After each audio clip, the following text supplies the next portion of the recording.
It's all about sports. Your hosts, Andre Brown and Jesse Griffin. Today we're going to get into a little bit of local Las Vegas sports, college sports, and the pros, all right?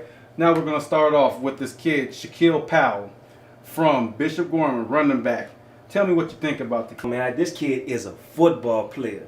Great talent, man, with over 2,000 yards rushing, over 40 touchdowns in the senior year, plus a state title. He's a winner. 2 state titles, and he's had big games versus nationally ranked football teams from all over the world. I mean, Bishop Gorman, they pummeled through quite a few nationally ranked teams. And I'm glad to see that, I mean, he's been on TV before. He'll be on TV some more. He's a great talent. He's not recruited as highly because I think of his 40 time, ESPN.com has 40 time at 4.61.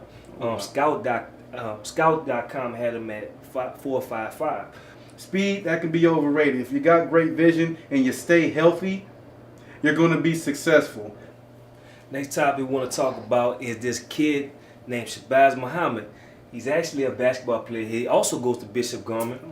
6'5", 215, great physical specimen. Kid can shoot the three. He can take it to the rack. And he can also create for himself. And he's left-handed, right? And he's left-handed. He's left-handed. Physically, he's great. Offensively, as a scorer, he's complete. I haven't had a chance to watch him play game film, so I haven't seen how well he works without the ball, or whether he defends, whether he's a rebounder, hustler, get those intangibles. I haven't seen that. I haven't seen him fight, So, but all of those things can be developed. His solid base as a scorer is second to none. He's definitely one of the top players, and he definitely has a chance to go being one and done. I see that in this kid's future. If you pick the right school. And I think UNLV is that school that can do it for him. I think this would be a great pick for UNLV basketball. Everyone knows that UNLV right now is starting off great.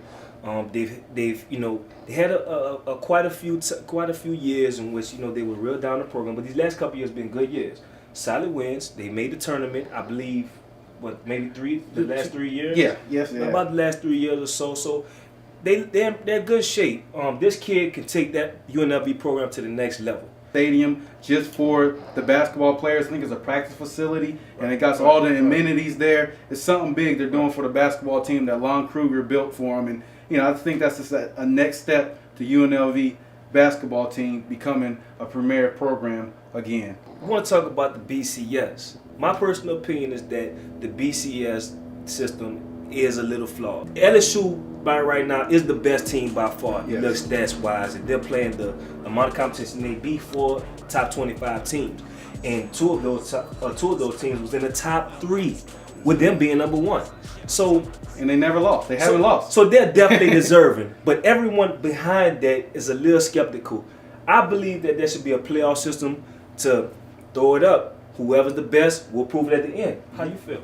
Well, I feel right now that Oklahoma State should be in a national championship game. I feel like Alabama just blew it. Now let's talk about a sport in which doesn't have to worry about the BCS, the coaches, the polls, none of that stuff.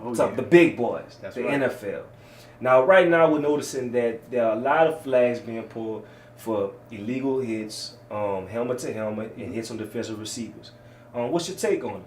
Don't care too much for that rule. I grew up playing football, and as you can see on my helmet, I have a lot of scratches right here towards the face mask. Right here, a lot of helmets, a lot of scratches on here. It's all part of football. It's tore up. It's called war wounds. It's called war wounds. That's what it is.